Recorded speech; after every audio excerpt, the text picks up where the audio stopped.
Donc, bonjour à tous, bienvenue sur la chaîne Le Coin des Joueurs. Donc, je vous présente Jérémy. Bonjour à vous et bonjour à toi et merci à toi pour l'invitation. Je vais te laisser te présenter. Je suis Jérémy Partinico, j'ai 37 ans, je suis, dans le monde ludique, on va dire, depuis à peu près 4 ans. Voilà, j'ai publié mon premier jeu, c'était, exactement en mars dernier, c'était Dictopia et après il y a eu en septembre, il y a eu Yoxti et avant ça, en 2020, j'avais écrit un livre aussi, un livre d'énigmes.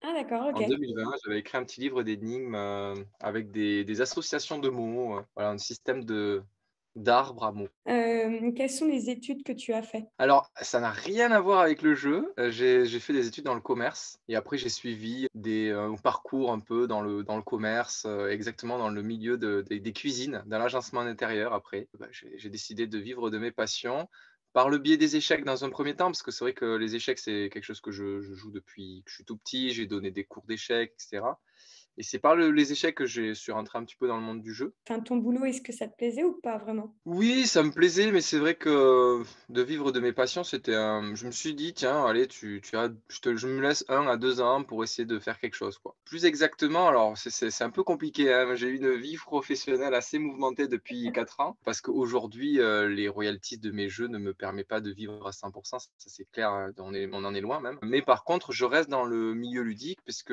j'ai créé des escape games mobiles que j'anime un peu partout, ça peut être dans des médiathèques, ça peut être dans des écoles, dans des entreprises. J'anime un peu comme ça mes escape games mobiles un peu partout et ensuite je donne des cours d'échecs. Alors je donne des cours d'échecs en ligne, je donne des cours d'échecs dans les écoles. J'interviens d'ailleurs tous les jours dans les écoles pour faire des animations de jeux, que j'ai un partenariat avec des écoles, des collèges, entre midi et deux, tu sais, le temps de pause, je vais venir faire des animations de jeux. Ça me permet à moi, de tester mes prototypes de jeux, donc ça, ce Mhm. qui est cool. Ça permet d'avoir des retours en direct, donc ça, c'est hyper intéressant et en plus, après, ça me permet d'avoir un petit revenu aussi en plus, quoi. Donc voilà, un peu l'éventail un peu de mes activités, concernant le jeu. Ok. Voilà. Et comment tu as fait pour te lancer il y a 4 ans dans les jeux? Qu'est-ce qui fait que tu as changé? Tu t'es dit, j'arrête mon activité et puis je me lance dans les jeux. Au tout départ, j'avais comme idée parce que j'ai fait de la formation pendant un moment et je me suis dit: «Tiens, ça serait pas mal de partir sur de la formation un peu ludique, un peu marrante», d'essayer de former les gens alors au début, c'était sur, tout ce qui était les questions d'environnement, essayer de trouver quelque chose. Au début, je voulais même créer des escape games qui sensibilisaient sur l'environnement. Au final, j'ai un peu dévié sur l'escape game un peu plus général, on va dire et après surtout ce qui m'a fait un petit peu aussi rentrer, dans le monde du jeu, m'a fait connaître le MALT, le mouvement des auteurs ludiques toulousains, par le biais d'un auteur qui s'appelle Loïc Lamy, qui a notamment créé le jeu Mafia des Cuba. C'est un petit jeu à rôle caché, donc voilà, donc c'est un Toulousain qui maintenant il est parti vivre en Norvège, mais on a toujours quelques liens. Voilà, c'est grâce à lui que je suis entré donc dans le collectif du MALT, le mouvement des auteurs ludiques toulousains et ça m'a permis un petit peu de rentrer un peu dans le milieu, de connaître d'autres auteurs, de connaître des éditeurs, de connaître un peu, le fonctionnement, les festivals et cetera, voilà. Ça, c'était il y a 4 ans et demi. T'es rentré comment? T'as commencé directement en auteur ou comment ça s'est passé? Ah oui, dans tous les cas, oui. Moi, quand je suis rentré, c'était dans l'idée d'être auteur, hein. C'était pas dans l'idée de bon, j'aime bien, être un joueur, enfin, j'aime bien jouer, hein, bien sûr, hein, mais j'avais vraiment tout de suite l'idée de créer des jeux et j'avais déjà créé des escape games, c'était tout de suite de créer déjà des jeux, hein. Même ça fait depuis tout petit, en fait, hein, même j'ai toujours créé des petites énigmes, des petits jeux depuis que je suis tout petit, hein. Donc, tu es rentré dans Malte, du coup, et c'est quoi la suite? La suite, dans le Malte, il y avait un éditeur, qui s'appelle Subverti. L'éditeur s'appelle Yoann. Lors d'une soirée, on a commencé à vraiment apprécier un jeu que j'avais fait. C'est comme ça qu'il m'a tout de suite proposé, enfin, il m'a rapidement proposé un contrat pour ce jeu et après, la machine était plus ou moins lancée. J'ai commencé à faire plein de prototypes. J'avais plein, plein, plein de prototypes. Je sais pas, peut-être, une dizaine de prototypes, on va dire, que régulièrement, j'amenais au Malte. On me faisait des retours et cetera et après, dans les festivals, j'ai commencé à les présenter. Mais mon premier jeu, là où j'ai vraiment lancé, c'est grâce à Dictopia. C'est le jeu que j'ai présenté à Subverti, donc grâce au sein du Malte. Et après l'autre jeu, Yoxi, c'est parce que j'ai appelé l'éditeur directement, hein. Je l'ai harcelé un petit peu pour je puisse avoir un rendez-vous et on a fait un rendez-vous en ligne. Voilà. Donc c'est vrai qu'avec ces 2 signatures, ces 2 contrats, ça m'a permis de me dire: «OK, ça y est, j'ai déjà 2 jeux qui vont se lancer». Ça m'a permis un petit peu de «lancer la machine» entre guillemets. Donc du coup, après j'ai fait plein, plein, plein d'autres prototypes, que j'ai présentés à d'autres éditeurs et cetera. Donc en fait, tu es vraiment, auteur depuis 4 ans et Oui. le but, c'est de créer les jeux et d'aller voir les éditeurs et de pouvoir les commercialiser. Exactement, ouais, je fais ça depuis, bon, quelques temps. Après, je suis quelqu'un qui peaufine beaucoup, beaucoup les prototypes, hein. Il y a beaucoup d'auteurs qui présentent des idées, de jeux, des fois peut-être pas complètement terminées. Moi, j'aime bien les présenter, maintenant, hein, assez loin dans le développement. Après, il y a un truc où il faut que je travaille, je suis pas très bon, dans tout ce qui est présentation des jeux, en vidéo, par exemple. Moi, je suis bon dans ce qui en live, quoi, avec les éditeurs, quoi. Donc là, il y a des petites fenêtres qui sont très courtes, c'est les lors des festivals. Mais pareil, là, encore une fois, je suis beaucoup sur mes stands à animer mes jeux, Dictopia et Yoxi, pareil, ça aussi, je le fais pas encore trop. Pour l'instant, je fais beaucoup, beaucoup de développement de jeux, j'ai plein de prototypes, j'anime énormément de jeux, je les teste, mais je suis pas encore, très bon dans la présentation des jeux à mes éditeurs, aux éditeurs. Ça, ouais, mais ça, il faut que je fasse un travail sur moi. Parce que vouloir faire trop bien les présentations, bah, du coup, ça va pas, du coup, j'en fais pas, donc ça va pas. Du coup, quelles sont les démarches que tu fais, pour, créer un prototype?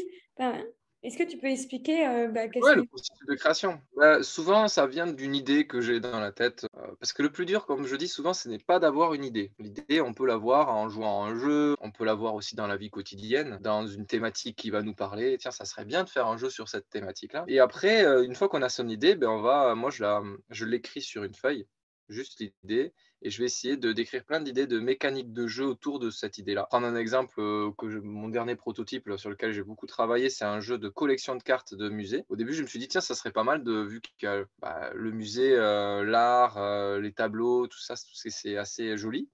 Je me suis dit: «Tiens, je vais essayer de trouver une mécanique de cartes, de collection de cartes». Donc, pour l'instant, j'avais juste écrit un petit peu, les idées, de comment les collectionner, est-ce qu'il y aurait, les ressources à dépenser, comment on pourrait gagner des ressources et cetera et cetera. Bah, après on se lance dans le premier jet de prototype. Donc je crée les cartes, les premiers prototypes, les cartes sont vraiment très, très moches, c'est vraiment pour tester, vraiment tester la jouabilité. Et après, une fois qu'on a fait un premier test, j'essaye de rectifier au fur et à mesure les petits défauts que j'ai pu voir apparaître. Je rentre dans ce qu'on appelle une phase de développement. Alors ce qui est marrant, c'est qu'on rectifie toujours des petits défauts, sauf qu'en les rectifiant, souvent, on en fait apparaître d'autres.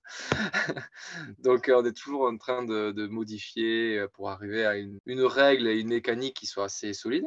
Et à partir de là, on va faire ce que moi j'appelle des réglages d'équilibrage, des réglages des statistiques, des petites règles. On va venir vraiment peaufiner tout ça pour arriver à un jeu encore un peu plus solide. Voilà un petit peu le processus de création. C'est beaucoup, beaucoup de tests, beaucoup de tableaux Excel, de stats. Moi, j'aime bien soigner le graphisme de mes jeux, donc j'ai beaucoup de temps de graphisme aussi pour les jeux, etc. Voilà. Est-ce que tu pourrais, nous présenter, Dictopia? Ouais, alors Dictopia, non, je l'ai amené, il est là, tu vois.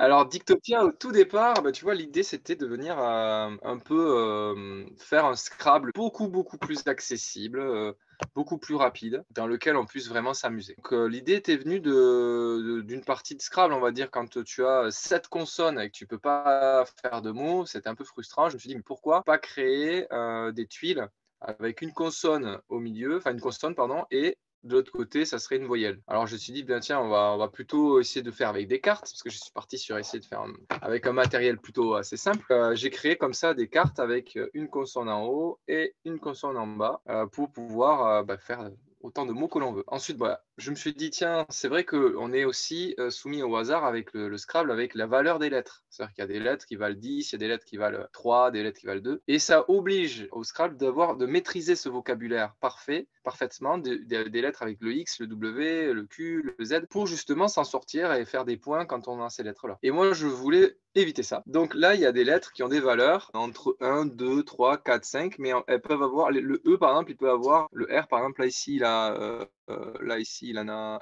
un, et là celui-ci, il en a deux, tu vois. L'idée, c'était pas de faire un mot avec la plus grande valeur, mais c'était de faire un mot avec exactement une valeur bien précise. Par exemple, Si au début on nous dit, bah, il faut que le mot il ait une valeur de 10, eh bien là, on va essayer de jouer avec les lettres pour essayer de tomber pile poil sur le chiffre 10. Ça nous oblige à vraiment utiliser toutes les lettres. Toutes les lettres peuvent être intéressantes du coup. Il n'y a pas que le Y qui vaut 10 qu'il faut que je place au bon endroit qui va me rapporter des points. Non, là, s'il faut, ça ne rapportera pas de points. Voilà, il y a cette idée-là que j'avais, que j'ai faite. Et après, ça suffisait pas. Il me manquait quelque chose encore pour que le jeu soit vraiment intéressant. C'est assez rapidement d'ailleurs que j'ai créé les petites missions. C'est les petites missions comme qu'on a ici, les petites missions. Par exemple, là, j'ai une mission, c'est compléter les phrases. Je suis caché dans un, une ou des. Alors, si notre mot, par exemple, c'est forêt, ben, ça fonctionne parfaitement. Je suis caché dans une forêt, donc notre mot rapporterait 3 points de plus. Ça, c'est arrivé très rapidement. C'est arrivé très rapidement, sauf qu'au début, les petites missions, c'était très grammatical, très simple. C'était pas.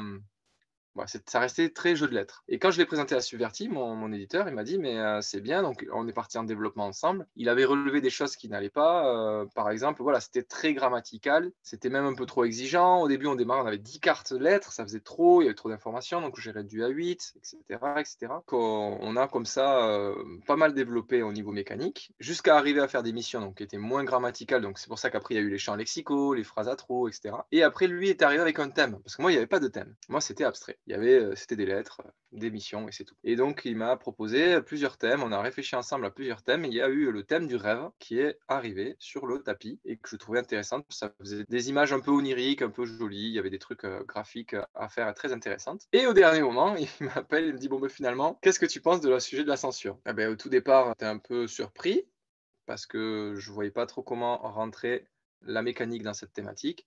Et puis au final, quand je me suis un peu creusé la tête, on s'est creusé la tête avec l'éditeur aussi, hein. Lui, au niveau graphique, c'est-à-dire que lui, à la base, il y avait des étoiles, ben, il a mis des yeux. Donc voilà, après tout le aspect graphique. Et après, par rapport aux missions qu'il y avait, j'ai mis les fameuses phrases à trous, je suis surveillé par, ou qui sont un petit peu dans la thématique de la censure. Et pour être exact, c'est la thématique de 1984 de George Orwell. C'est un livre donc dystopique qu'il a écrit il y a plus de 70 ans. Ça rentre dans le domaine public là, récemment. C'est pour ça qu'il a eu cette idée de partir sur cette thématique-là. Donc voilà, après on avait quelque chose de solide en termes de mécanique, on avait un univers, on avait un graphisme, et après il a fallu faire connaître le jeu. Et ça t'a pris combien de temps de créer le jeu? L'idée au départ, elle est arrivée en décembre 2019. Ouais, décembre 2019. J'ai présenté en février 2020 une première fois le jeu. Et puis on a signé le contrat septembre, enfin non, un peu plus tard que ça, en décembre d'ailleurs, en décembre 2020. Tu vois, ça a mis un peu de temps, hein, parce qu'il y a eu le Covid aussi, hein. Mmh. Il y a eu le Covid où on était tous confinés, etc. Je lui ai présenté le jeu, après il y a eu les enchaînements de confinement. Et après, quand on est reparti en développement à partir de septembre, on a signé après le contrat en décembre. On a mis donc après, en gros, on a vraiment mis un an complet de développement du jeu. Parce que le moment où on a commencé en septembre et après en septembre 2021, on s'est arrêté sur les règles, on a commencé à faire connaître le jeu, on a fait une campagne Ulule en décembre 2021 et après le jeu est sorti en mars 2022. Donc en gros, on a travaillé un an et demi. J'ai travaillé un an et demi sur le jeu, quoi. Du coup, tu disais que tu as fait toute la phase développement du jeu et une fois qu'il était prêt, bah, quelle est la suite? Comment tu as fait avec l'éditeur pour réussir à le vendre? Ben alors, une fois qu'on s'est arrêté sur une mécanique, il a créé des prototypes, une cinquantaine de prototypes de jeux. C'était comme si c'était le jeu vendu, hein. Il a fait une petite série, une petite production, et ça lui a permis de les donner à certaines personnes de la presse. Ça peut être de la presse ludique, ça peut être des journaux, ça peut être des youtubeurs, des choses comme ça. Donc, on a donné des exemplaires lors de festivals ou même en l'ayant contacté par mail, par exemple. Comme ça nous a permis d'avoir un peu de contenu, d'avoir des avis. Comme ça a permis de lancer la campagne Ulule. Mais surtout, ce qu'on a fait principalement, c'est on a tourné dans quasiment tous les festivals de France, les plus connus, du moins, pas tous, parce que c'est impossible, mais du moins les plus connus, hein. On a commencé à faire à Vichy, on avait fait à Parthenay, on a fait après vers chez nous, on en a fait pas mal, on avait fait Albi, Colomiers, Toulouse. Après, on l'a présenté pour la toute première fois, une fois fini, c'était à Cannes, en 2022, du coup. Et une fois que tu l'as Donc, présenté à Cannes, les ventes se sont ouvertes entre guillemets et il y a eu beaucoup de. oui, la sortie magasin était juste, les gens qui l'avaient, précommandé sur Ulule, ils l'ont reçu, donc au moment de Cannes. Et après, donc on en avait quelques exemplaires déjà, et un mois après, ça a été la sortie boutique, donc le 25 Tu mars. arriverais à nous donner des chiffres, à savoir combien de jeux ont été vendus en un mois ou... Tu veux dire lors de la sortie? Ouais. Alors, lors de la sortie, je sais ils avaient fait une première série, ça c'est mon éditeur qui m'appelle. Ils avaient fait une première série, il y avait à peu près, je sais pas si j'ai le droit de le dire, mais je pense que oui. Bon, il y avait à peu près 5000 exemplaires de fabriqués, c'était assez rapidement vendu. Il y a eu après une deuxième édition, qui est à peu près 5-6 000 exemplaires, qui a été à peu près quasiment vendue. Et là, il a refait encore une série de 6000 exemplaires. Donc, c'est la troisième édition là, cette fois-ci. Bravo. Et du coup, tu arrives à en vivre d'avoir fait un carton sur ce jeu ou comment ça se passe? Comme je dis, hein, c'est pour l'instant, il n'y a pas du tout de quoi se faire un salaire complet, hein, loin de Ouais. là. Et ça reste quand même très, très intéressant. Il faut savoir que les auteurs, on ne gagne pas énormément en pourcentage, hein, sur les jeux. Il faut vraiment avoir fait vraiment un gros carton, peut-être, là où quand j'aurais fait 50 000 exemplaires, là, je pourrais dire que j'ai peut-être un an de salaire, tu vois? Ça fait à peu près ça, tu vois? 50 000 exemplaires, je dirais, ça fait un an de salaire sans problème. Donc tu vois, il faut quand même y arriver, quoi. Mais après, en tout cas, moi, ça m'a permis déjà, déjà de quand même de gagner de l'argent et de pouvoir me consacrer plus de temps encore dans le développement de jeux. Mais surtout, ça m'a aussi, ça m'a ouvert des portes aussi par rapport à d'autres éditeurs et d'autres choses comme ça. Chose qui est pas simple parce qu'il y a beaucoup, beaucoup de propositions de jeux qui sont faites, aux éditeurs et pas peu de jeux sont retenus. Donc le fait d'avoir déjà fait des jeux, un jeu qui a plutôt bien marché, donc c'est cool. Parce on a gagné aussi un prix. Ça a pas mal aidé. On a gagné le prix à Parthenay. On a gagné le prix dans la catégorie écoludique. Donc en fait, il y a 4 récompenses qui sont attribuées. Il y a le jeu de divertissement, tu as le jeu stratégique et je me souviens plus un autre. Et après, il y a le jeu donc écoludique. Jeu pour enfants, ça doit être. Et donc dans la catégorie écoludique, on a gagné le prix. C'est le prix en plus, c'est décerné par le public. Donc c'était très sympa, ça a mis un petit coup de projecteur sur le jeu également, là aussi. Et après, bien sûr, tous les gens qui l'ont présenté, qui en ont dit du bien, dans les journalistes ludiques, il y en a pas mal qui ont fait des super articles dessus, donc ça a beaucoup aidé aussi. Voilà, on a été un des jeux les plus vendus à l'Alchimie du jeu. L'Alchimie, c'est le festival de Toulouse. On a été le deuxième jeu le plus vendu l'année dernière. Là, cette année, je crois qu'on est cinquième meilleure vente aussi. Donc là aussi, ça a fait un peu un coup de projecteur dessus, quoi. C'est cool. Et du coup, tu le vends que en France ou ça peut aller... Alors pour l'instant, on le vend que en France, Dictopia. C'est un projet, on va dire, de l'export, mais c'est assez compliqué, surtout que c'est un jeu de lettres. Donc il faut faire l'équilibrage dans toutes les langues. Mais bon, je dis c'est assez compliqué, mais en fait, ça c'est quelque chose que j'aime bien. Donc je l'ai déjà fait dans plein de langues. J'ai déjà fait en allemand, en espagnol et en anglais. Après, faut voir si les autres pays sont intéressés. Par contre, pour l'autre jeu, Yoxi, celui-ci, hop, je le mets à l'endroit, c'est mieux.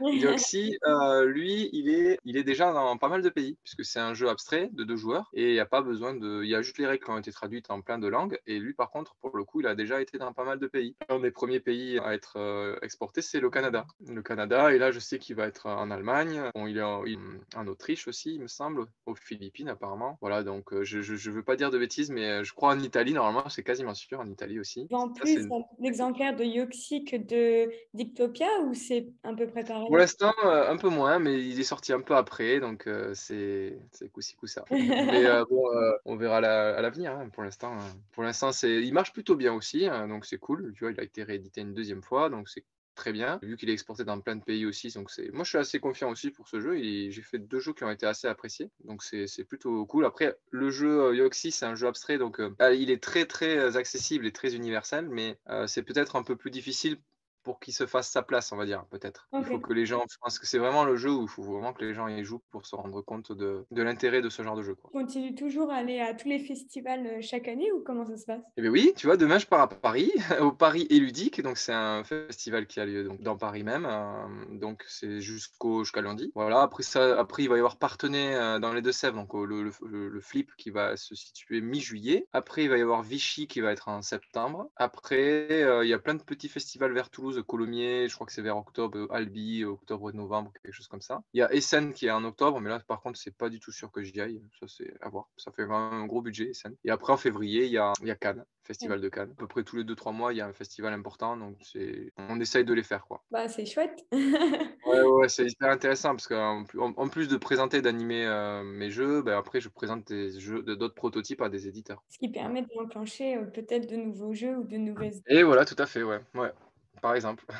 Et du coup, tu travailles tout le temps chez toi? Beaucoup, ouais, je travaille beaucoup, beaucoup à domicile. Mais après, comme je disais, tu vois, je fais des tests. Après, j'ai une association de jeux à côté de chez moi aussi. J'anime le vendredi soir. Et après, j'ai donc tous les jours les collèges pour lesquels je peux faire tester mes jeux également. Mais après, oui, le prototype, je les travaille directement chez moi, sur l'ordinateur. Voilà, je découpe, j'ai tout le matériel pour couper, faire l'impression, voilà, pour tester après les jeux. Quelles sont les difficultés que tu as rencontrées et comment tu as fait pour trouver les solutions? J'ai envie de dire la principale, difficulté au début, c'est de se faire connaître, je pense quand même. Parce que c'est quand même important, parce qu'on est un peu noyé dans toute cette, on va dire dans toute cette communauté qui est quand même très, très grande quand même malgré tout, hein. Le monde du jeu est quand même on dit que c'est petit, mais si on le compare au cinéma ou des choses comme ça, mais en réalité le monde du jeu est quand même assez grand quand même. Donc Mmh. après, bah, du coup, ce qu'il a fallu faire, c'est faire plein, plein, plein de festivals pour, rencontrer du monde, de faire du réseau, essayer de se présenter, d'essayer voilà, de prendre contact avec plein d'éditeurs, d'auteurs, d'autrices, voilà, qui sont un peu connus pour pouvoir, faire un peu de réseau quoi, se faire connaître. Je pense que c'est peut-être ça, c'est assez important. C'est peut-être la chose qui au début, nous fait fait un peu peur parce que quand on connaît personne, on rentre dans un milieu, OK, j'ai envie de proposer des jeux, mais je connais personne, donc c'est un peu une difficulté peut-être. Mais au final, je le dis, ça n'a pas été si dur que ça au final parce que très rapidement, je suis rentré au MAL, donc j'ai fait connaissance après, assez rapidement avec les autres. Après, j'ai fait des festivals et ça a été au final, hein, quand même, ça n'a pas été très long. Bah, tu pas rencontré d'autres difficultés, que ce soit avec l'éditeur ou la création du jeu ou peut-être la peur, au moment où tu le vends, tu te dis: «Bah, j'espère qu'il va se vendre, que ça fasse un flop». Peut-être que ça t'est arrivé avec d'autres prototypes ou? Non, après peut-être que, je veux dire, l'autre difficulté, ça peut être dans le processus de création. C'est que quand on a une idée, d'un jeu et que notre jeu on adore notre prototype, on le trouve génial, mais que, en fait, il faut aussi, bah, se nourrir des réactions de tous les autres pour pouvoir savoir si notre jeu est bon ou pas. C'est une perpétuelle remise en question en vrai, de créer des jeux et ça, c'est quand même quelque chose qui, à la base, j'arrive à le faire. Donc surtout quand j'arrive dans un domaine que je connaissais pas forcément, j'acceptais absolument de me remettre tout le temps en question, de me dire: «OK, je vais faire des choses, mais je sais que sans doute, il y a plein de choses qui vont pas aller». Je me suis un peu servi aussi de mon expérience dans les escape games. Dans les escape games, tu crées des énigmes, tu as ta logique, tu crées des emboîtements, des enchaînements et au final, quand tu le testes, bah, ça se passe pas du tout comme tu l'avais, prédit. Donc tu te dis: «Ah, mais chacun a sa logique, chacun a son ressenti. Eux, ils ont, bah, une expérience différente de la mienne. Du coup, ils vont pas forcément faire passer par les mêmes étapes» et en jeu de société, c'est pareil. Il y a des choses qui nous paraissent intuitifs en termes de règles du jeu. Il y a des mécaniques qui nous paraissent, claires et faciles à comprendre, mais des fois, ça peut bugger. Donc bah, il faut s'inspirer de ça et puis essayer de rectifier pour que ça soit le plus fluide possible, quoi. Que les expériences de jeu soient à chaque fois très agréables. Parce que moi, dans ce que je fais pour l'instant, ça reste des jeux avec des règles assez minimalistes et des jeux qui se dit pour le grand public, dans ce que je fais moi, hein. Je suis très, très, attaché à ces détails-là, que ça OK. soit vraiment intuitif. Et tu as toujours été joueur depuis tout petit ou pas du tout? Bah, j'étais joueur de jeux classiques, en fait, j'étais de jeux, voilà, des classiques. Donc moi j'ai beaucoup à jouer à des jeux abstraits comme les échecs, le jeu de dames, le Othello, le Quarto, le Corridor, voilà, j'ai beaucoup aimé le Puissance 4, j'aimais beaucoup ces petits jeux stratégiques. Après j'aimais beaucoup les jeux de lettres, hein, j'ai beaucoup joué, au Scrabble, ce genre de choses. Donc c'est vraiment, quand je dis classique, c'est vraiment classique, hein. Je n'aimais pas trop de jouer au Monopoly, le Cluedo, c'est pas le truc qui m'a le plus transporté dans mon enfance, quoi. C'est pas les parties, pas les meilleurs souvenirs, quoi. Donc tu vois, quand je suis arrivé dans le monde du jeu, tous les jeux que j'ai dû découvrir, tu vois? Parce que tous les jeux modernes, je les connaissais pas, quoi. Je considère encore que bon, bah, j'ai quand même bien, bien, bien rattrapé mon retard au niveau culture ludique en 4 ans et demi. Je reste encore, très, très loin de ceux qui sont dans le monde du jeu depuis des années et qui font que découvrir des jeux et cetera. J'en suis très, très loin. Petit à petit, je rattrape un peu mon retard, j'essaye de découvrir quand même des jeux. C'est important d'avoir une bonne culture ludique pour la création quand même, malgré tout. Le fait de créer un jeu, il faut que tu aies quand même, une base de connaissances, enfin que tu connaisses beaucoup de jeux pour amener une nouvelle idée et un nouveau jeu, quoi. Certains, aiment considérer la création de jeux un peu un cuisinier qui va récupérer une petite peu de recettes là, un petit peu de recettes ici, il va faire sa tambouille, il va faire un nouveau plat en ayant, pioché un peu dans d'autres idées, dans d'autres choses qui existaient, quoi. C'est vrai qu'il y a un peu de ça. Il y a un peu de ça dans un jeu. On va, reprendre un peu des mécaniques de jeu qui ont bien marché pour présenter un jeu, vraiment, typique, récemment, il y a Cracklist qui est sorti. C'est un mélange du petit bac et du Uno, par exemple. Et ils ont recréé un peu, donc voilà, ils sont partis sur 2 mécaniques de jeu ultra connues pour en faire un nouveau jeu. Voilà, je parle d'un jeu vraiment très, très connu, très grand public. Mais même, on retrouve ça même dans les jeux même un peu plus initiés. On va retrouver quelques mécaniques, de gagner des ressources ou de pose d'ouvriers ou de draft, des choses comme ça. On va retrouver quelques petites choses qu'on peut retrouver dans quelques autres jeux, quoi. Quels sont ton type de jeu et ton jeu du moment? Je vais le dire quand même, mon jeu préféré qui va au-dessus de tout, c'est les échecs, voilà. Pour moi, c'est vraiment je considère énormément, enfin, j'aime beaucoup ce jeu-là, hein, je trouve ça extraordinaire. Mais après, pour revenir dans les jeux plus modernes, hein, qui nous intéressent, c'est, alors en ce moment, j'aime beaucoup It's Wonderful World. Je sais pas si tu vois lequel c'est un petit jeu qui a eu gagné l'As d'or en 2020, petit jeu de ressources, on va dire, des cartes à fabriquer, voilà. It's Wonderful World, il y a même un mode solo et tout ça. C'est vraiment un excellent jeu qui est, il avait gagné la catégorie expert, mais il est pas du tout expert, il est plutôt initié. Ensuite, j'ai beaucoup aimé l'année dernière Next Station London. Beaucoup, beaucoup, beaucoup aimé Next Station London. Ça a été, ouais, vraiment une belle surprise l'année dernière. Et après, bon, j'aime bien, le l'As d'or de cette année, Acropolis, j'ai trouvé ça plutôt chouette. Mm. Je l'ai trouvé même très, très intéressant. Il y a une belle rejouabilité, de pouvoir, faire sa petite vie dans son coin. Je suis pas trop fan des jeux avec des grosses interactions. J'aime bien quand il y a de l'interaction, mais quand c'est du 1v1, quoi. Quand c'est du 1 contre 1, ça me gêne pas qu'il y ait de la dualité. Mais par contre, dans des jeux un peu comme 2, 3, 4 joueurs, qu'on puisse interagir avec les autres, j'aime pas trop. Moi, j'aime bien être un peu dans mon coin et réfléchir dans mon coin, fermé. Voilà, donc Acropolis, pour ça, c'est très bien. Après, j'aime bien les jeux d'ambiance également. Top 10, là, tout bête, mais il est très très sympa. J'ai beaucoup aimé. Ça fait appel un peu à l'imagination. Il y a de quoi s'amuser, il y a de quoi faire. On peut jouer à nombreux aussi. Ça, c'est plutôt sympa. Voilà un peu dans mes goûts. Tu reviens régulièrement sur les échecs.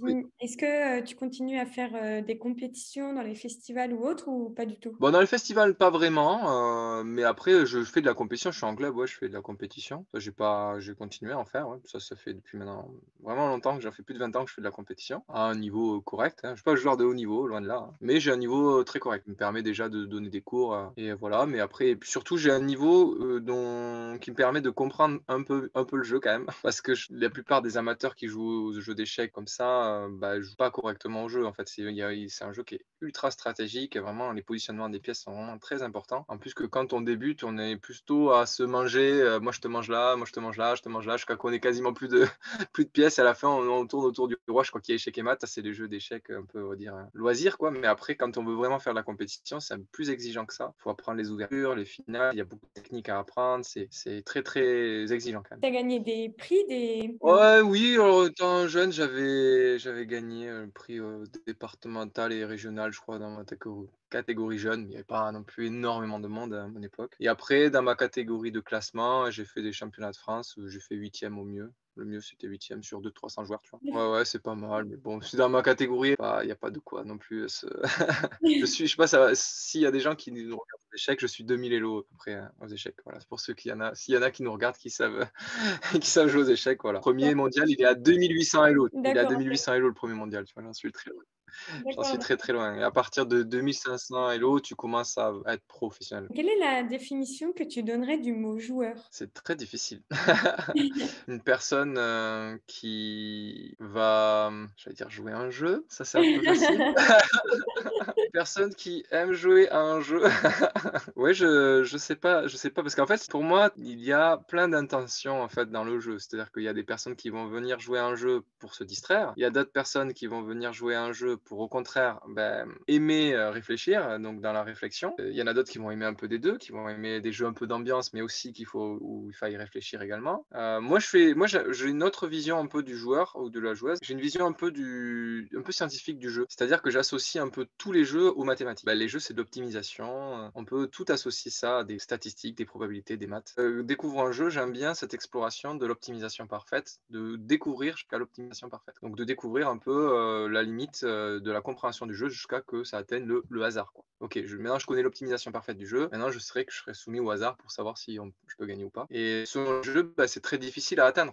Des fois, par exemple, les échecs, c'est quasiment impossible d'atteindre un niveau où tu comprends parfaitement le jeu, où tu perds jamais. C'est pour ça que j'aime ce jeu-là. Mais notre jeu qui le fait très bien, comme je les ai cités tout à l'heure, Next Station London, l'optimisation de cartes, c'est mathématique, c'est par rapport aux probabilités de tirage qu'il va y avoir de cartes, etc. C'est ça qui me plaît. Moi, j'ai ce rapport avec le jeu, plus de la relation qu'il y a entre la personne et le jeu. individu a une façon, va chercher quelque chose de différent. Pour moi, ça va être quelqu'un qui va se chercher vraiment du divertissement pur et dur, de l'évasion. Alors, il y a aussi ça, c'est une autre catégorie de personnes d'ailleurs, ceux qui vont chercher l'évasion, c'est-à-dire que ceux qui font du jeu de rôle ou eux, ils veulent vivre une aventure, par exemple. Il y a ça aussi. Il y a ceux qui veulent vraiment rigoler, donc les jeux d'ambiance pur et dur. Il y a ceux qui veulent faire du casse-tête, bien se triturer le cerveau. Et à ceux comme moi qui aiment bien faire, c'est comme de la recherche scientifique où on va chercher un peu l'optimisation, on va associer ça à des mathématiques. Voilà. Et ça, je sais pas si on est très nombreux à penser ça comme ça. Peut-être ceux qui aiment les jeux abstraits, peut-être qu'ils sont un peu, ils ont la même fibre que moi, mais j'ai pas l'impression que ça représente beaucoup de gens. Bah, c'est pas grave. Chaque réponse est unique et il n'y a pas de mauvaise réponse, donc ça fait Ouais. la complémentarité. Concernant, parce que je voulais revenir sur les échecs, est-ce que tu as regardé la série Le jeu de la dame, ouais. Le jeu de la Ouais, dame? ouais. Ouais. Ouais, j'ai beaucoup aimé, ouais, j'ai beaucoup aimé. Chaque scène, c'était un tableau extraordinaire. C'était vraiment, très, très, très, très bien réalisé. C'était incroyable. L'actrice est incroyable aussi parce qu'elle a hyper bien joué son rôle. Elle a même étudié auprès de grands maîtres, d'échecs pour pouvoir travailler sa gestuelle, sa posture et cetera. Donc elle a soigné vraiment tous les détails. Qu'on soit joueur d'échecs, qu'on ne le soit pas, enfin, on arrive quand même à profiter de la série, vraiment de façon très bien, quoi. J'ai trouvé cette série vraiment excellente. Et je voulais revenir sur les escape games. Donc, tu crées des escape games. Donc, comment tu arrives à créer l'escape game? Parce que tu dis que tu vas chez les personnes. Donc, est-ce que tu crées en amont un escape game que tu vas chez la personne, tu t'adaptes au lieu ou comment ça se passe? Non, j'ai créé des escape games qui, me permettent de l'animer un peu partout. Donc j'ai créé, j'en ai peut-être une dizaine, on va dire, d'escape games, que des fois, de temps en temps, je modifie un petit peu ou quand il y a une demande particulière, des fois, je peux en prendre un et en modifier légèrement. Après, c'est dans des boîtes et je vais arriver, je vais installer tout partout, dans la pièce et après, ils doivent résoudre plein de petites énigmes, des petits coffres à ouvrir, des petites choses comme ça. Voilà, mais je fais pas que de parce que ça prend beaucoup de temps à les créer, parce qu'il y a bien sûr la partie, création d'énigmes, mais après, il y a la partie graphique à réaliser et ça prend du temps quand même. Vaut mieux utiliser ce que tu as déjà que créer, et puis au fin de compte, de ne pas les utiliser, quoi. Ah oui, non, c'est clair, oui, c'est sûr. Ouais. Non, mais ça me permet du coup, vu que j'en ai pas mal, ça me permet de faire pour des grands groupes aussi, jusqu'à 30, 40 personnes, Ah sans oui, problème. Ouais, ouais, ouais, je peux faire des très grands groupes, ouais. ok. Donc, quand tu fais un escape game pour 30 à 40 personnes, c'est des groupes de 10 personnes ou comment ça se passe? Non, non, c'est des groupes de 4, 5 personnes, que en fait, ils vont avoir, un lieu particulier. Alors, en gros, je vais mettre tout sur un emplacement. Voilà, je vais les dispatcher comme ça. Il faut quand même une grande salle quand même, hein, pour avoir ça et après ils viennent, donc ils viennent se rassembler sur leur point de l'escape game et puis ils résolvent les énigmes et après moi je tourne un peu de table en table pour les aider de temps en temps, pas pour les débloquer des fois quand ils sont bloqués, voilà. Et du coup, tu aimes les jeux unlock? Enfin, tu aimes les jeux Ouais, d'escape? ouais, j'aime bien. Depuis que je suis petit, en fait, j'ai plein de bouquins sur des énigmes, sur ces choses-là. J'aime bien les unlock, les exits, et que j'en ai fait quelques-uns. Très réussi, ouais, c'est vraiment pas mal. T'aimerais J'aime beaucoup bien aussi. créer un prototype et pouvoir le vendre et que ça fasse carton. Bah, moi, dans mes rêves, idéalement, ça serait de créer un escape game rejouable. Parce que des escape games en boîte, en jeu, il y en a vraiment déjà beaucoup. Pas si moi, j'apporterais encore quelque chose encore nouveau dans ce type-là. La chose que je pourrais faire et apporter, ça serait de créer un escape game qui soit rejouable. Qu'on Donc, puisse avoir peut-être une évolution niveau 2 niveau 3 ouais, ou... surtout, qu'on puisse, se dire: «Tiens, ce soir, on va faire un escape game, on ouvre la boîte de jeu et on fait un escape game». Normalement, c'est vrai que l'escape game, la difficulté, c'est que c'est plutôt de la résolution d'énigmes et du coup, quand on a résolu les énigmes, je vois pas en quoi on va pouvoir les refaire, donc ça serait autre chose. On aurait à peu près les mêmes sensations, il y aurait peut-être de la fouille, il y aurait peut-être des choses à cacher, à se souvenir, peut-être, on aurait un plateau de jeu avec des pièces qui seraient évolutives, on pourrait agencer les pièces comme on veut, avec des tuiles, par exemple, hein, et après on se baladerait dans cet environnement-là et selon les environnements que l'on aura fait, il y aura peut-être des étapes à faire, et cetera. Voilà. J'ai des idées comme ça, mais je j'ai encore rien du tout travaillé à ce niveau-là. En fait, tu aimes créer. Ah oui, oui, oui. Et ouais, j'ai écrit un petit livre d'énigmes aussi, tu vois? Ouais, j'ai toujours aimé créer, faire des choses, dessiner, j'ai même fait de la musique, voilà, voilà, j'aime bien créer, voilà, je suis quelqu'un d'assez créatif, on va dire, voilà. J'aime bien Ouais. faire ça. Le bouquin que tu as créé, pareil, ça t'a pris du temps parce que le temps d'aller voir l'éditeur, de... Alors, il a une histoire particulière. Au début, j'ai posté des énigmes sur mon compte Facebook Moi, c'était ça à l'époque. Et puis il y a une éditrice qui a dit: «Tiens, c'est intéressant ce que tu fais, ça serait pas mal, on peut peut-être envisager de faire une édition». Pourquoi pas? Et puis il y a eu le confinement et puis là j'ai dit: «Ah ben là c'est cool, j'ai le temps, du coup je vais, en faire plein». J'ai commencé à faire le livre et puis une fois que j'ai voulu, lui qu'elle a on s'était mis d'accord pour le publier et puis en fait ça, elle est partie sur des délais, des temps très compliqués. Elle m'a dit qu'en ce moment, vu qu'avec le covid c'était compliqué et cetera, donc bon, c'était un peu tombé à l'eau et donc bah, j'ai décidé de me l'auto-éditer avec un D'accord. système qui s'appelle, Bookelist, donc c'est hyper cool puisque en fait c'est une édition qui fait, du print on demand. C'est-à-dire qu'en gros, ils en impriment très peu et quand, les gens en commandent, ils les envoient et après ils les réimpriment au fur et à mesure et donc du coup, il y a, pas de production. Moi, j'ai pas dû déverser, une somme pour créer plein, plein, plein de livres qui après je vais galérer pour les vendre et ils sont disponibles sur n'importe quelle librairie. Toutes les librairies peuvent le commander. On peut l'acheter dans n'importe quelle librairie. D'ailleurs, si tu veux, je peux te faire une petite énigme si tu veux. Alors, je vais te donner 3 mots, tu vas trouver le mot concerné, d'accord? Si je te donne public, rendre et militaire, un mot qui va faire le lien avec ces 3 mots. Public, rendre et militaire. Avec militaire, Soldat? non. Non. Alors, c'est un militaire. Le général? Le service militaire. Ah, le service, ok. Rendre service et le service public, par exemple. Ah oui, d'accord, ok. Et ensuite, tu vois, donc tu as un système d'arbres comme ceci, où tu as 3 mots d'association comme ça. Après, tu en as encore 3 autres ici, et après, tu en as encore 3 autres ici. Et après, ça te donne 3 nouveaux mots. Et ces 3 nouveaux mots, dont le mot service, ben, vont te donner un autre mot encore, un dernier mot. Ok. Voilà, c'est pour ça que ça fait des arbres. Voilà. Et les C'est pour personnes, ça. elles peuvent acheter ce bouquin dans les librairies ou il faut qu'ils Ouais, te... ouais, ça se commande. Alors, il est peut-être pas en rayon. Il y a peu de gens qui l'ont en rayon. Il y en a quelques-uns, mais très, très peu.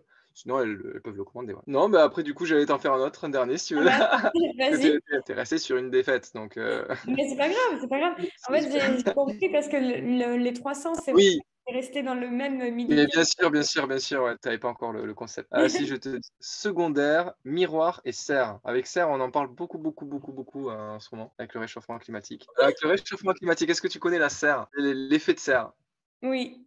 et Le... l'effet secondaire et un effet miroir. Voilà, Ouais, donc c'est l'effet. voilà, c'est ça. Mais c'est pas simple, hein. Après, je dois avouer que Ouais, ouais, c'est mais aussi c'est bien parce que ça met une autre façon de penser et du coup, ah oui, oui.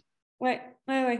Ça Ouais, c'est permet pas... d'un peu de revoir des expressions aussi, parce que bon là, je t'ai fait des Ouais, des expressions assez communes, mais il y a des fois, il y a des ouais. expressions que j'ai mis dedans qu'on n'emploie pas souvent. Ça me D'accord. permet d'enrichir un peu son vocabulaire tout en jouant, quoi. Et Voilà. du coup, tu as tellement de créations que quels seraient tes futurs projets? Alors, dans les futurs projets, beh, il y a un autre, jeu, de chez Cosmoludo, donc là, il y a Yoxi. L'autre jeu, ça va être Oxono, c'est un autre jeu à d'alignement cette fois, un jeu abstrait d'alignement qui va sortir d'ici, janvier normalement. Ok.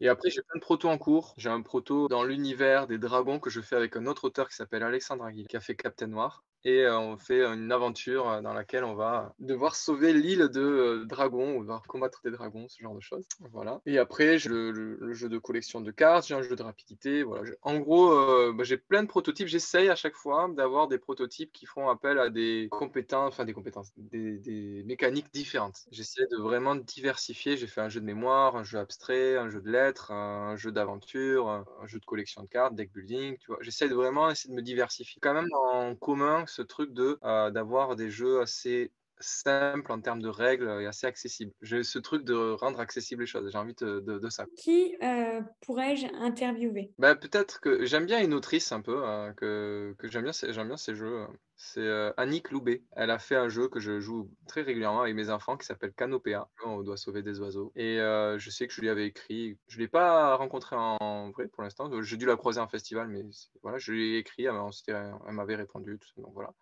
C'était une personne que j'ai trouvé chouette et voilà. Mais je trouve sympa de que tu puisses interviewer une autrice aussi. Quels sont les conseils que tu donnerais à des auteurs créateurs de jeux de société? De se remettre souvent en question, de pas se dire que, ce qu'on a fait, c'est la meilleure chose au monde. Tout le temps se dire: «Qu'est-ce qu'on pourrait améliorer?» tout le temps être, à l'écoute des autres, ça c'est clair. Persévérer, ça c'est un peu dans tous les domaines, on le dit, mais c'est vrai, dans le jeu aussi, hein, il faut, y croire, ne faire sauter les barrières, qu'on nous met des fois, mais vraiment, il faut persévérer et je dirais aussi, le faire avec passion sans trop attendre de choses en retour. Ne pas avoir une attente particulière, quoi. C'est le faire parce qu'on aime créer également. C'est parce que c'est assez ingrat, ce métier-là, même si ça s'améliore, mais c'est vrai que les auteurs et les autrices de jeux, il n'y a pas une énorme reconnaissance en fait du métier. C'est pas vraiment reconnu comme un métier, c'est en train d'évoluer. Très souvent, il y a des gens qui présentent des jeux, bah, ils présentent pas l'auteur ni l'autrice. On passe à côté souvent un peu des fantômes, tu vois. Mm. Donc c'est cool que toi, tu prêtes la voix aux gens du monde ludique, c'est cool.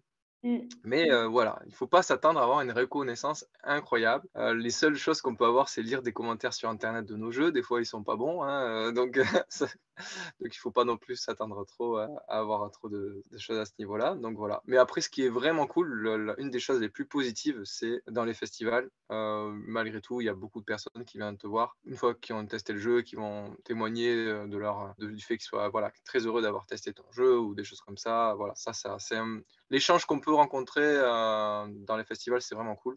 Donc c'est le dernier conseil que je donne, c'est faites des festivals de jeux, tournez, tournez, tournez dans les festivals du jeu. Voilà. Du coup, je te remercie pour cette interview. Merci à toi pour cette invitation. Bonne continuation à toi dans cette chaîne YouTube.